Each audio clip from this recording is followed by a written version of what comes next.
This is Dr. Charles Parker, and you're listening to Core Brain Journal. It's the place where I connect both fresh discoveries and interesting different perspectives from advanced mind science with the realities of real people and everyday life down on Main Street. Well, welcome, folks. Here we are, Dr. Charles Parker, one more time with Core Brain Journal, and we have a really wide variety of interesting people. I mean, we have people that have psychopharmacology, we're into molecular and cellular physiology, and tonight we've got a very interesting gentleman, Matt Powell, who's going to talk about his transformational experience with the martial arts, and he's going to tell us more than just technique. He's not going to be talking about how you do Russian martial arts. Actually, on a personal level, I hope he tells us a little bit about it because I'm curious about it, but how it actually can transform your life. So, Matt, welcome aboard. We're looking forward to hearing from you. Hey, Chuck. I am glad to be on. Thank you for having me on. So, I'm going to do a brief intro and then we'll go from there. So, Matt lives in Albuquerque, New Mexico. He's the author of Undo, the creator of Powell, and the author of CLM series, of the CLM series. Now, I'm hesitating because you told me, you corrected me on how to say that. Powell, is that, did I say it correctly? Powell, yes. Powell. Yep. Okay. As long as people are saying it, I'm generally happy. Any advertisement is good advertisement, I guess. Well, I marked the A as a short A, but then I forgot how to do a short A, so.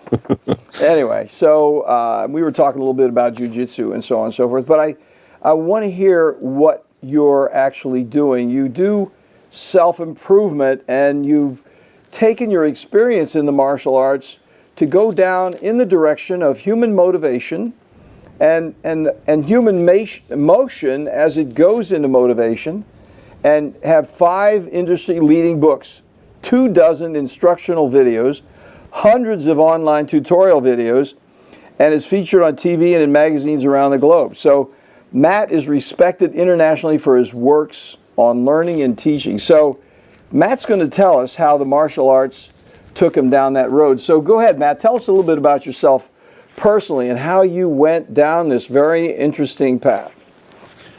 Well, I'm originally from Atlanta, Georgia. I split my time between Albuquerque and Atlanta. And when I was in college, growing up, I loved Red Dawn. I loved Top Gun. I loved, every movie you could get that was, kind of the young man's guide to fighting the Russians and the Soviets, I guess you could say, back then. And when I got into college, I was searching around. I had boxed through high school. I had wrestled. I always liked the martial arts. My dad had done karate.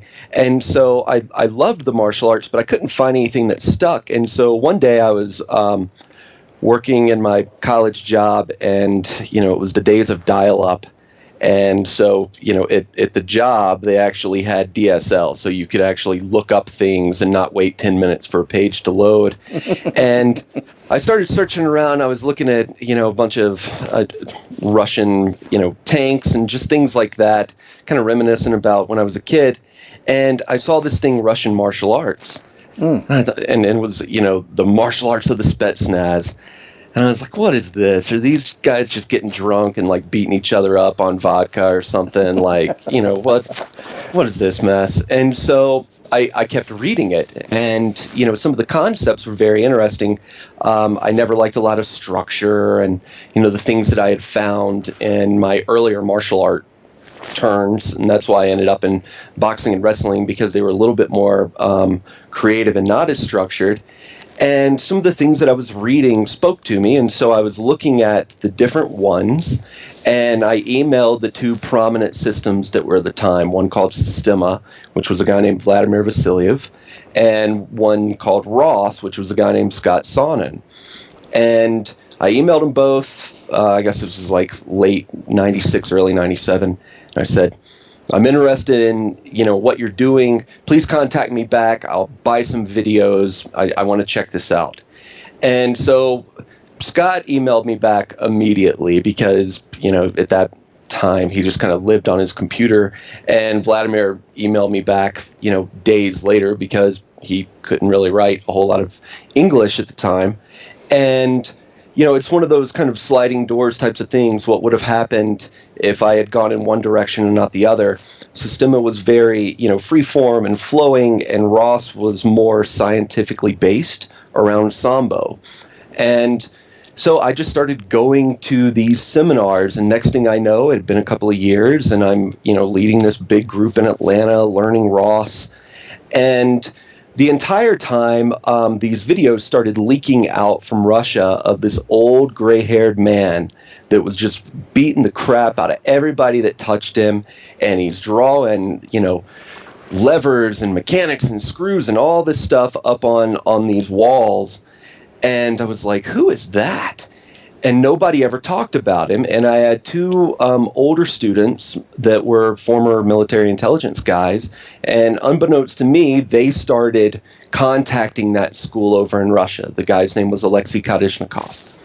And he had developed this, scientific martial arts system. And nobody really knew what it was. Everybody wanted to train with him, and the two guys ended up. It took them about 9 months to finally get a response back. Mm-hmm. And then next thing I know, I had left the system that I was with, which was Ross under Scott Sonnen. Scott's a great teacher. He's moved on to the fitness world and so forth. Well, stop right there. Let me ask you: are you doing this in Atlanta, or what's? I was in Atlanta, and I was traveling back and forth up to Pennsylvania, where Scott and all his instructors lived. Oh, I got you. Okay, now we're getting the picture a little more. And what is just say it for our audience and for me too, because I'm curious. So, what was it about his practice that was unique, if you don't mind? Scott was, he was the first system that I had looked at for the Russian styles and then studied for a couple of years. And there was nobody really knew kind of the lineage past Scott's one teacher. And he had written this book, and it was all about how you have to use levers and, all these physics and mechanics concepts in martial art. I got you. Okay. And it was very appealing because it took the mystery, it took the mysticism out. There was no more kind of, rising dragon claw. It was, well, that's actually XYZ in physics, or, that's the difference between this and that. But there was still, the general politics of being in an organization, and there was also some of the things that I learned from that was how, what a bad teacher looked like. You could be a very talented martial artist, but you might not be able to teach your talent. Key point. And so I was seeing that, and next thing I know, I'm on an Aeroflot plane, and I'm in Krasnodar, Russia, in a crappy wooden gym with no heat in the middle of winter. And I'm learning under Kadishnikov and his people, and these guys are a completely different level of thought process. Everything is drawn out, it's diagrammed out, it's explained in terms of physics and mechanics and biomechanics. If it can't be found in a book, you shouldn't be teaching it. They wanted to create something that was truly a universal martial art based on, basic mathematics. Now that Klinishinov guy, keep us together here, because that particular guy was the founding father of Scott, guy. and he was upline from Scott. Yeah, he was. I got you. So you had Scott, and then you had Alexander Ratunsky, that was Scott's teacher, and then you had Alexei Kadishnikov, that was Ratunsky's I got you. So then, did you learn Russian in this process? How did you get along with all this? I had great translators. At one point, I was there for a week, and I couldn't read a lick of Russian, and the only thing I could really read was omelet, and I could point to beer and Fanta. And so I ate nothing but omelets until the people in the cantina in the hotel kind of took pity on me and started teaching me how to order and teaching me how to read menus. And to this day, I can't stand drinking Fanta. And that was the only thing I could get a hold of and read at the time. Well, what's Fanta? What is that? Fanta is that orange drink It's like the orange soda. Oh, okay. And so back behind the counter, you had, the person that was back there, and you would order your food from them, and then they had bottled water, beer, and Fanta. I got you. And so I didn't trust the bottled water because I was in Russia, and it had Cyrillic writing on the bottle of water. So I'm like, okay, that came out of the tap. I'm going to end up sick. I really don't want to drink this beer. Not a big beer drinker. I'll have the Fanta. And so I'm drinking this orange soda just constantly. I got you. To this day, I can't stand it. And so all of a sudden I saw the difference between, the original people and then the next guy underneath and then the next guy underneath. Mm-hmm. And you start seeing how things have watered down, and you see where the science is left. And when I say science, it's an incredible thing to watch somebody literally diagram out in physics how strikes work. To do everything that we saw like in the mid 2000s, where on the History Channel they would this is the physics of martial art, and they would show like the cartoon of the guy being punched, and it would put out a bunch of calculations this guy was doing back in the 60s. And so that's how I learned. I was taught to teach because they realized they weren't coming to America or the West, and they needed somebody that would go over and teach their system. And so the best representation of it was somebody that could teach what they were teaching. It wasn't about the martial art as much. It was about translating, this mechanical knowledge to martial artists. An interesting differentiation, because they were, as you said, I'm just repeating it, they were teaching you to teach. And you were actually looking at the perspective because you saw the lineage of the different people and how things were effectively used and how they became ineffective, and you had some perspective then. Yeah, my primary teacher was a guy named Viktor Zavgorodny, and Viktor was an educator. He was a teacher at the Krasnodar Polytechnical Institute, and he got his degree in teaching when he got out of the military. All he did was study how to teach. Now, the Kalashnikov system was the first system that we know of in martial art in general, but also in Russia, to be patented. They actually patented it because they considered it to be a truly original work. It wasn't kind of copying from over here, or this is Alexei's version of Sambo. They literally created something nobody had created before.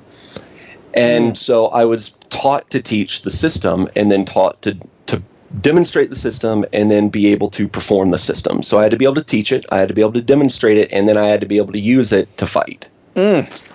And that's how they looked at it. Gotcha. So then how long were you over there? Off and on for 4 years.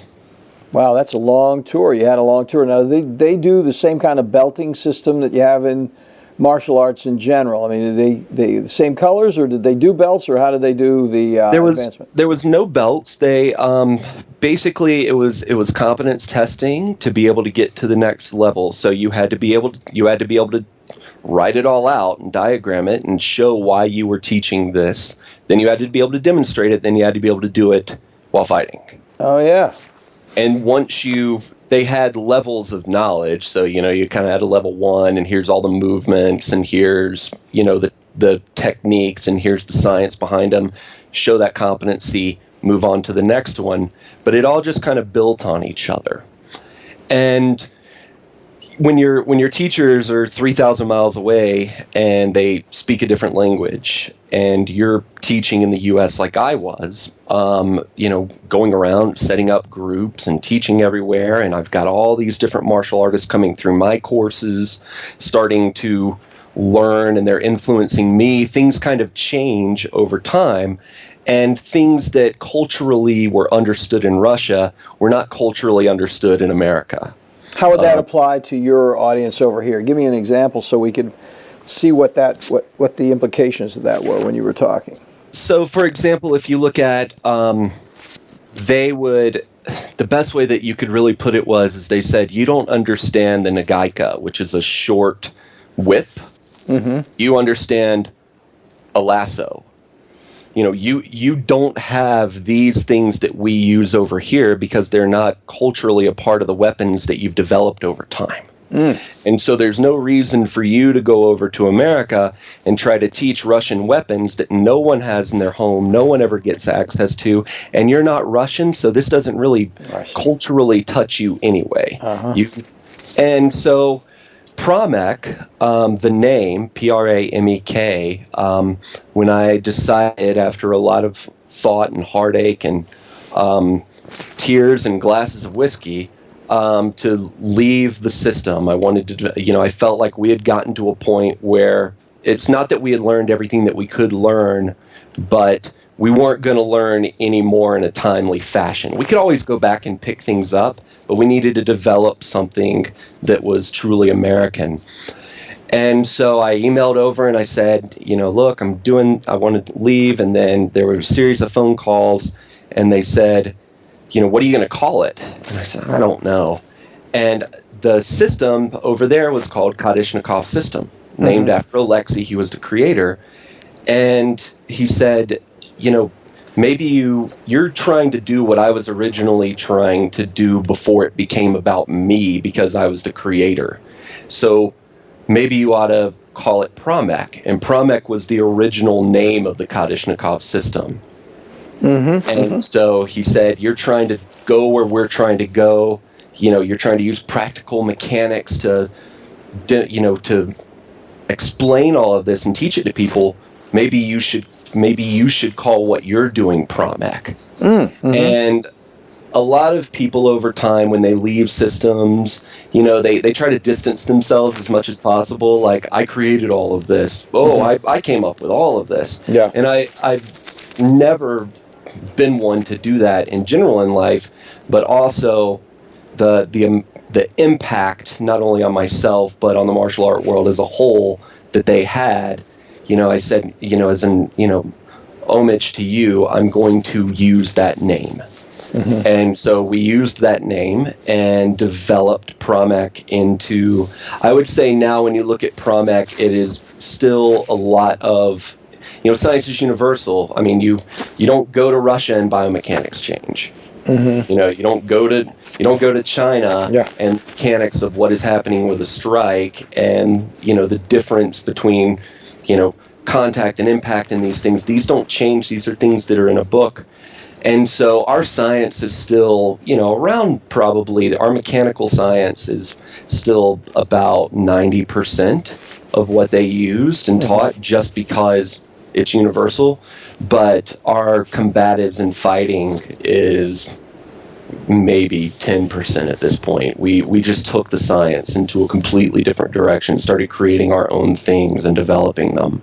And so it became Pramek. And, we're right at, let's see here, that was 2007, so we're 10 years old. Got schools and, there's schools that use our system. There's study groups all over the world.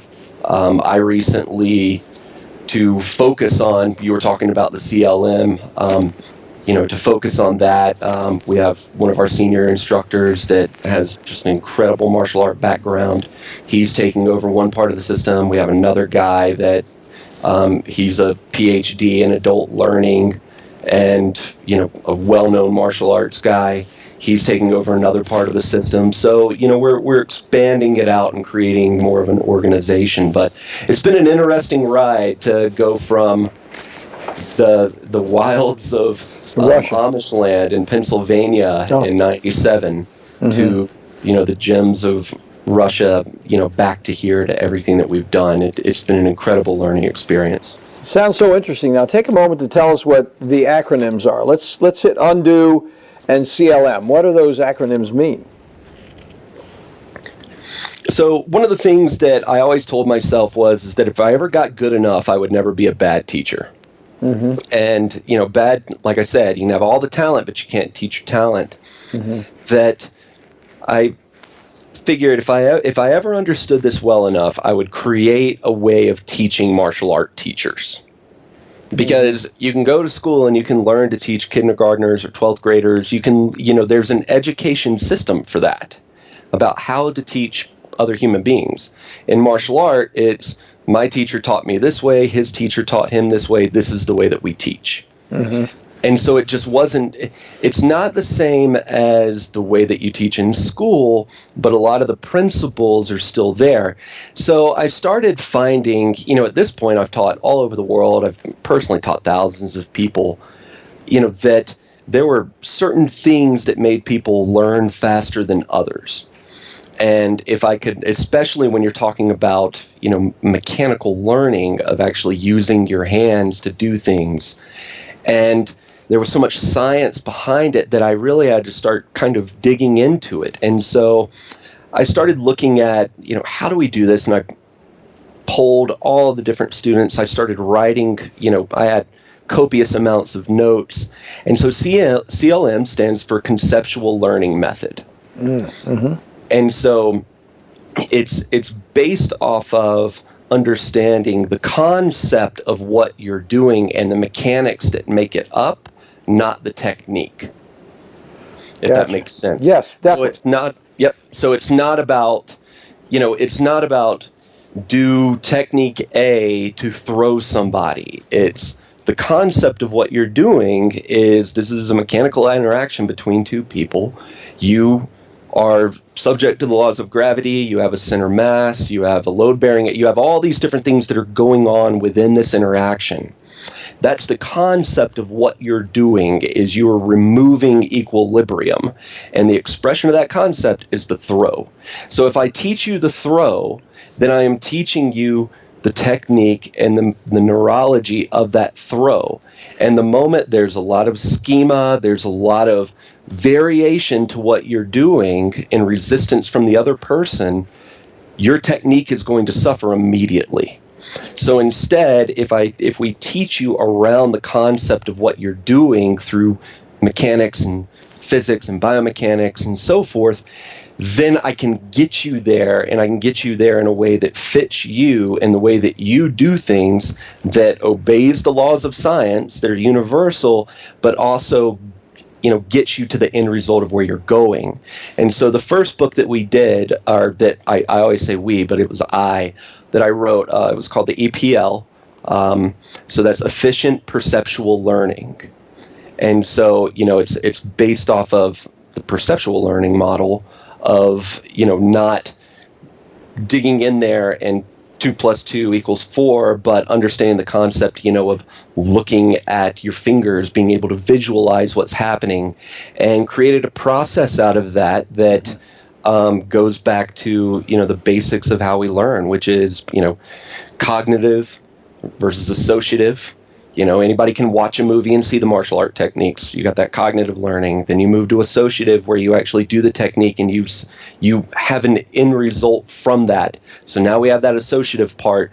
If we can get that associative part where it works 90% of the time against 90% of the people, then we can start to create, an autonomic, technique where it becomes part of you. Mm-hmm. And so that's how we tweaked it and put it out there, and people started teaching it all over the place, and people loved it and started using it, because what it allowed them to do is when they were teaching, they could go back to phases of the technique they were teaching and understanding mechanically what was wrong, or conceptually what the student was having a problem with, take it back to that point and move back forward. So that was the birth of the CLM. Then we did, and say we, but Prumick, I wrote DPT, which is Directed Perceptual Testing. So it's basically, how do you test, learn martial arts skilled? Most people do it through sparring, and then they point the sparring, or you have to regurgitate a bunch of techniques that you've learned in front of somebody to get a belt. But that doesn't do anything to break down the phases of stress and fatigue and all of these things that happen when you're actually fighting. Mm-hmm. So I took all the research that I had and created a testing method. So that was the second book of the CLM series. The third book, The Teacher and the Student, is kind of lessons in teaching. What is the relationship between the teacher and the student? Why do students leave teachers? How do, good teachers keep students? What is the dynamic of the training environment? Mm-hmm. Those kinds of things that we started working towards, when you're teaching hundreds of hours a year seeing, and then you're looking out across all the different martial arts and people that have come through their experiences. You kind of get an idea of what makes a good school a good school. And that's what that third book was. And right now I'm working on the fourth installment, which is called The State of Action. And it's more of it's going into what is it to be within the fight as it happens, kind of that Zen concept of not participating in the fight, but seeing the fight around you and then deciding how you're going to act within the situation, and then being able to actually train that response out of a student. Yeah, that's like the book we were talking about before we got started, the Sword of No Sword. You got it. Yeah, and I forgot what the author of that was. It doesn't come to me right now, but I was also thinking about the fellow who developed Aikido, and I don't know how to pronounce his name, Usubishi or something like that? Yep.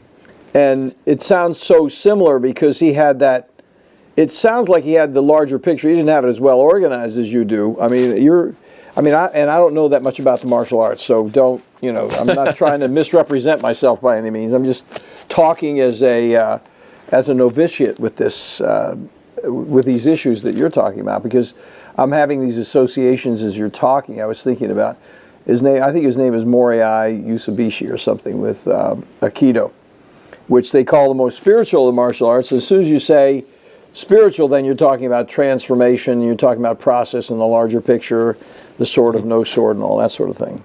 Yep. For our listeners, just real quickly, the sword of no sword was that in martial arts where you're doing the actual fighting with a live blade, the teacher there said you want to think about the entire situation that you're in, not focus on the sword, because if you think about the sword itself, you draw it to you, which obviously would be your death.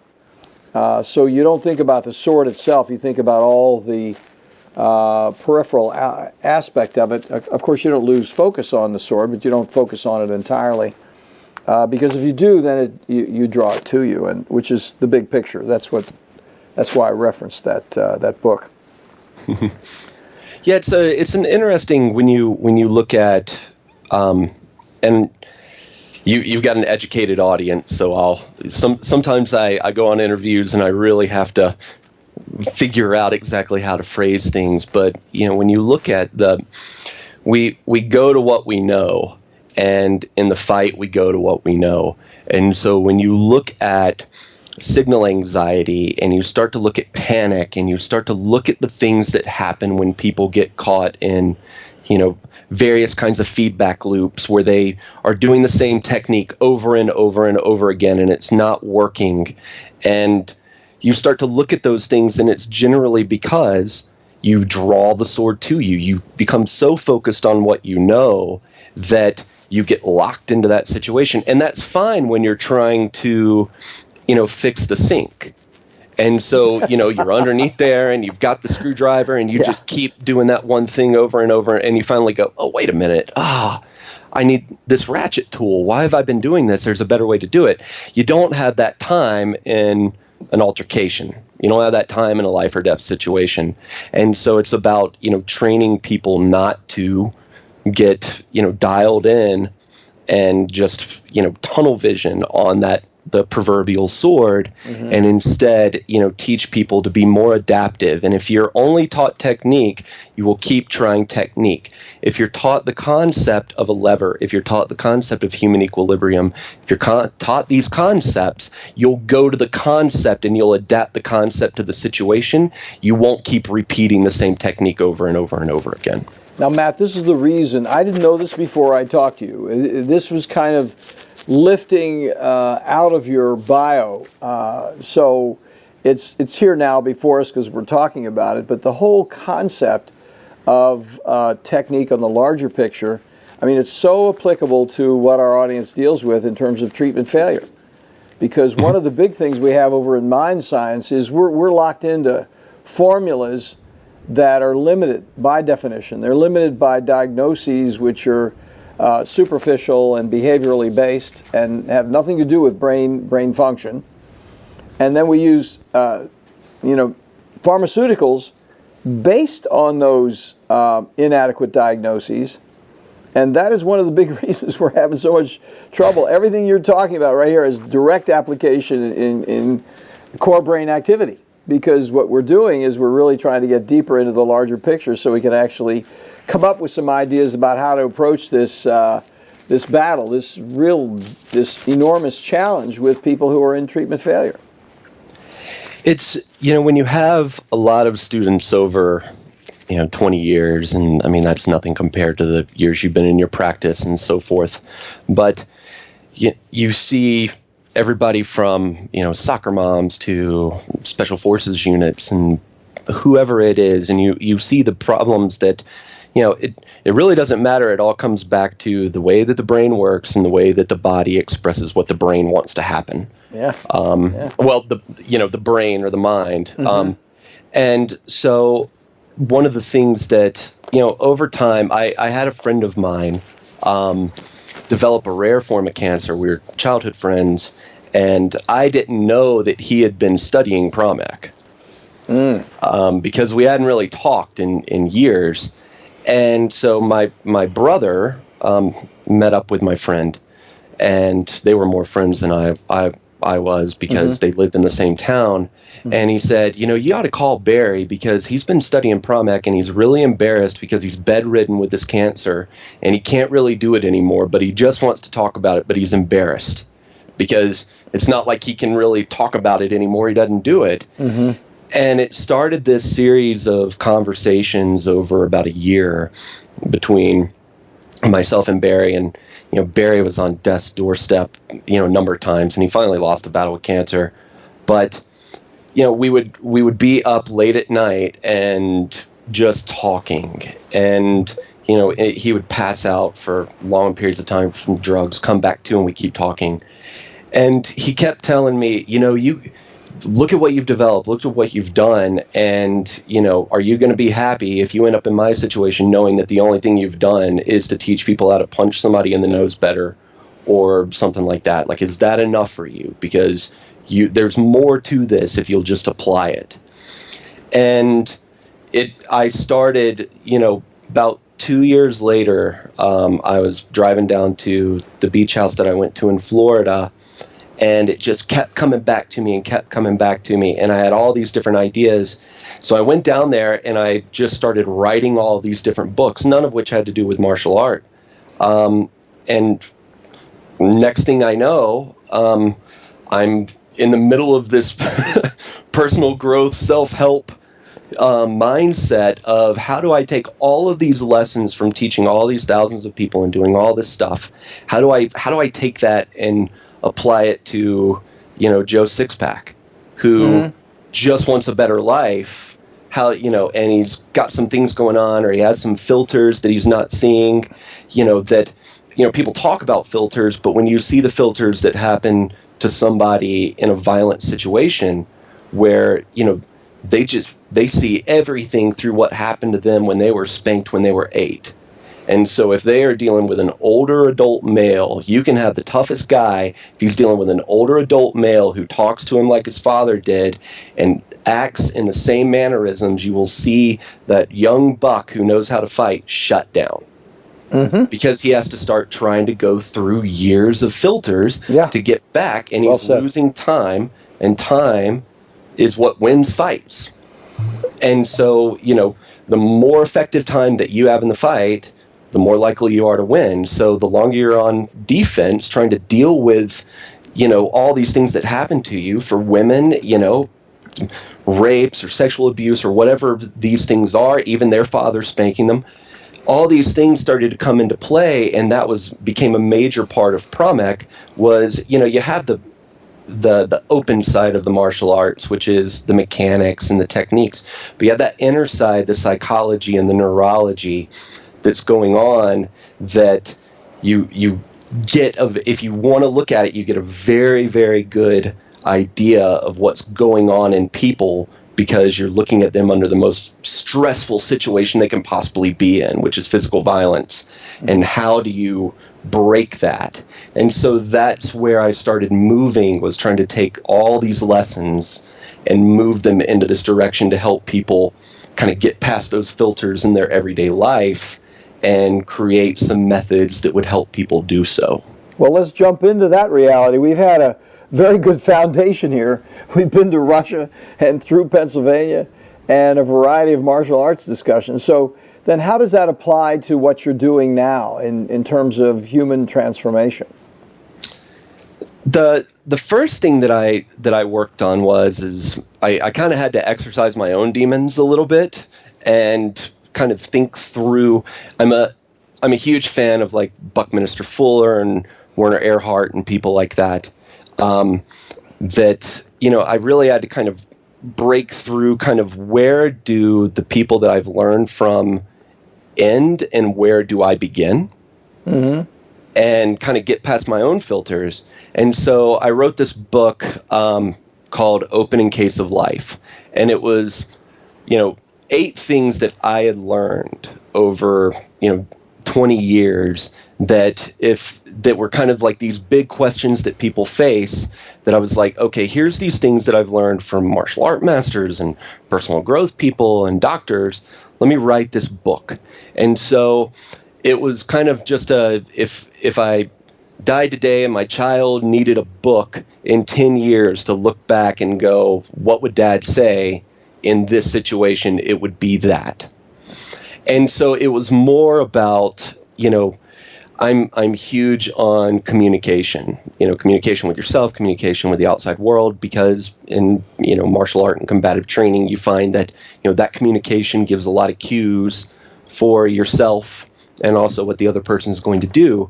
And so I wrote this book, and it goes through, in case, open in case of, bad communication or uncertainty about the future, or, feeling like you're not having a choice, or, when you say, I didn't ask for this to happen, those kinds of things that people, face every day. And it was taking all these things that either I had thought up at some point or somebody taught me and putting it into a book. And put it up, and people just started grabbing it as quick as they could, because everybody was so used to me, teaching how to punch somebody that they were like, oh, what is this new thing? And at the same time, I had kind of been playing with that book. I had written, a number of different books about, lessons for new college graduates, and, what do you do in the workforce, and, lessons for teachers, how to deal with difficult students, all these different things. And one of them was a life planning book. It was kind of like, how do I plan out my life a little bit better than I'm doing so today? And this whole time in the martial art world, I've also been in the corporate world. And so I've seen the way that business works all the way up, to the highest levels. And because martial art's always been a hobby that paid me well and gave me a lot of experience, but at the end of the day, I was paying the bills based off of my day job. And so the thing that I kept finding with all of my students, whatever it was, is that most of them were locked in the past. It was completely determining their present, because they couldn't get past the filters. They didn't even know they were there. And then they had no means of planning for the future, because they didn't know who they wanted to be. They just knew who they used to be and who they were today, dealing with today's problems. And so I kind of compiled all these books into this one book that was a life planning book. And then I said, I need to promech this. Like, I got to promechify it. I got to make a system out of this. And so I did a 40-page follow-along workbook that went with the actual book. And it takes you A to Z, a systemized method of undoing the past, undoing your ties to your successes and failures, everything else, figuring out the themes that made those happen, fixing the failure themes, using either, the success themes, those underlying, things that make everything work. And then once you get there, figuring out what you want to do and how you're going to get there. And so put the two of them together, and that was kind of the beginning of what I call passless, which is, it's really just not dwelling in the past, but accessing the past for the information that you need for the future. Consciously doing that. Now say that word again, because passless. Past, L-E-S-S, passless. So you're diminishing the past. I don't diminish it as much as I think of the past as a river. And when you go down to the river and you're hungry, or you got to cross it or whatever it is, you don't jump in the river and let the river overwhelm you. You fish. You pick out the fish that you need. You grab that stick that you need. You grab the things that you need. The problem is that most people, they just dive into the river of their past and it just washes over them. They get drowned and dragged downstream. Then they got to fight to get back to where they came from. Instead, it's not diminishing it as much as separating a little bit from the past, looking at the past as, what do I need to learn from this without having to get washed over? What fish can I pull out of this to get me going for, let me learn from the past for the future, not get washed over by it. Yeah, get the mechanics. It's a controlled access. I got you, yeah. Same kind of thing you were talking about at the beginning of our conversation when you were talking about the martial arts and the learning experience. It all ties together. Okay, so let me ask you this, a point of clarification. So Opening Case of Life is a main book, and then the workbook is a derivative of Opening Case of Life. So Opening Case of Life is it's a free 13-page ebook that I wrote that just has 8 things that people say to themselves, and it's answers to those 8 things that people say to themselves. Okay, so and let me stop you because it looks like, is that 8 concepts to change your future? Yes. Okay, and so you're going to have that's going to be available here as a PDF. So that's great. We're looking forward to that. I'm looking forward to reading it. I mean, you've got it narrowed down. Okay, so then we have Undo. Okay, so what's Undo after that then? Undo is the book it's the planning book. Oh, I got you. Okay. So it's undoing the past to be able to plan out and get to the future that you want. So Undo is the main book, and Undo just has a follow-along workbook that comes with it. Oh, I got you. Okay. So when you download it, you've got this book, and then you get to the back of it, and there's a 40-page workbook. You print out that workbook, and then as you go through Undo, reading like my story, and you reading about, this is, what success themes are, and this is what failure themes are, and these things. There's a whole workbook where you can write out all the stuff. I mean, it's a follow-along workbook to what the book is teaching. Okay, so let me ask you this now, because I'm looking at the time and I'm thinking about how do we summarize this, because we've covered so many pieces. So I think a way to summarize it would be a teaching moment here. So you have an audience of X number of people out here, and we've been talking about a variety of different ways to consider the evolution of a person's life, if you will. And you're talking about your own life and how you've evolved your own life. So let's take it to the next step. The books are there. We'll have those books in the show notes. But what, in closing, as you're thinking about it, what's the message in terms of 2 things? Number one, what would you say we should actually do with this information? That's kind of a larger question. And more precisely, as we close, how could people connect with you, and what would they expect to do with you if they did connect with you? So when people look at this information and what to do with it, the first thing to do is just sit with it and absorb it. Go through Opening Case of Life, look at it for what it is, and then go through each concept and think about times in your life that you have said the phrase, and then think about if you had used that concept, how you would have reacted differently. And then tie those 2 together, and next time around that something like that happens, use the new thought process not the old one. Use the one in the book to make that future decision, because now you know, okay, I've got that associative side. Right now I got a cognitive side, and I know there's a problem in my past. I know I could have handled things differently. Now let me take this concept that Matt has in this book and apply it to that situation. And now I've got this, okay, let me see what's happening in my life right now that I could apply it to in the future. So for Opening Case of Life, that's just you just go through it, sit with it. Undo, the other book, it's available at Amazon, at Amazon.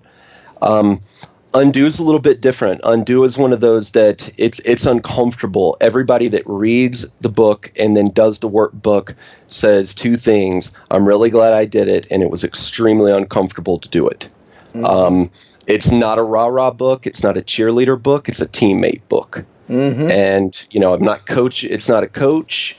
It's not telling you you're great. It's down in the ditches with you.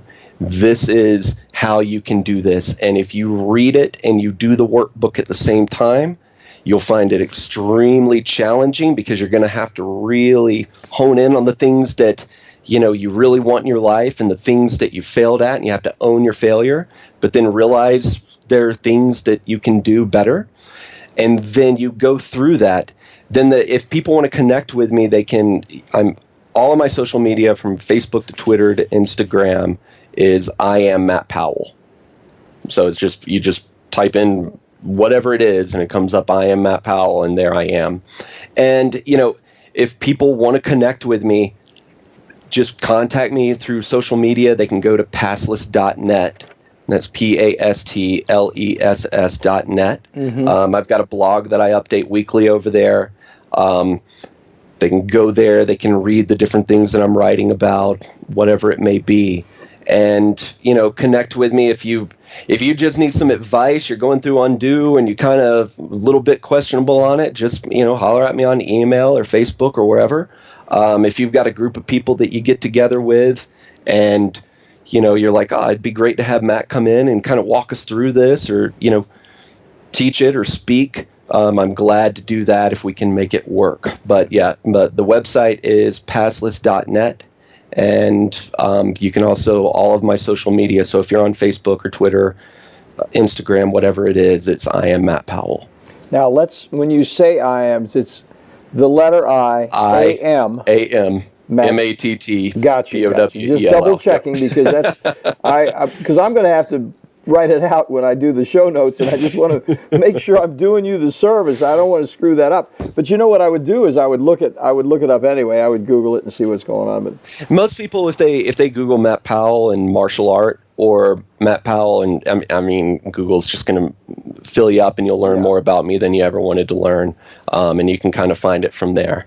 Well, in closing, we were talking about jiu-jitsu, which some people think is sort of the fundamental martial art, and has a high implication of technology and physics.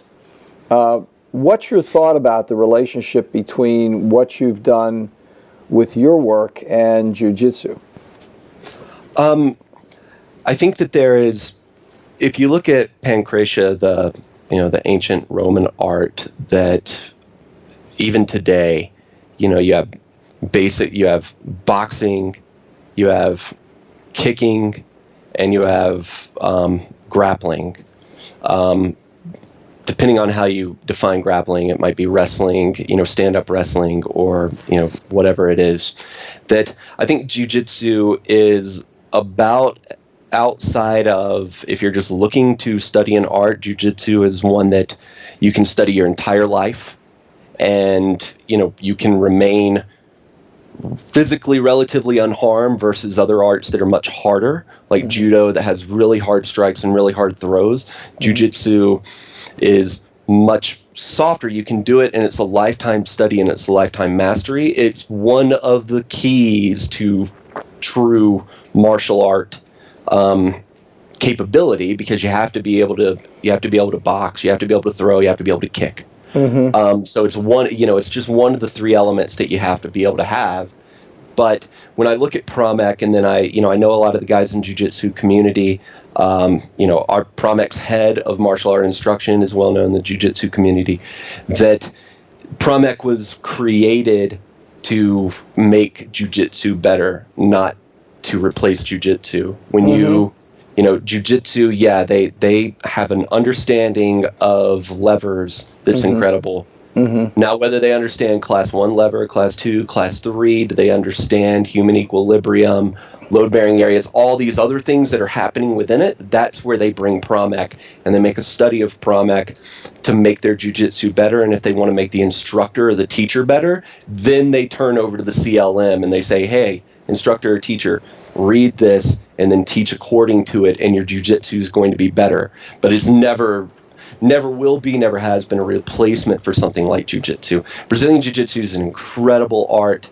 It's one of those once in a 1,000 generations type of thing that comes out that people are able to grasp onto and make a lifetime study on and remain physically active in it. There's a lot of arts you can study your entire life, but you're going to get some injuries out of it. Brazilian jiu-jitsu is one of those that it's a great lifetime study. Matt Powell, thank you so much for this very interesting and very informed, wide-ranging conversation. We really appreciate it. There are some folks who are not going to get off on this conversation because of the martial art aspect of it, but I think the application in terms of the way you live your life, in terms of the way you teach and the way you learn, is helpful. And I really appreciate you coming on board and sharing that with us. I appreciate you having me on. I really do. Thanks, Chuck. Thanks, Matt. We'll talk soon. You have a good one. You too. Thanks. Thanks for listening to Core Brain Journal. We're working every day behind the scenes to bring you reports that connect research benches with those street trenches. Here we share the complexity of mind science because, as you know, details really do matter. One of the most pervasive, misunderstood challenges is how commonplace medications, like those written for ADHD, are used so regularly without clear guidelines. If you think you'd like more specifics, take a minute to download my 2-page PDF packed with video links and references on the absolute essentials of how to start ADHD medications. They're easily available at corebrainjournal.com/start. Thanks for listening. Do connect and stay tuned. Together we can make a difference.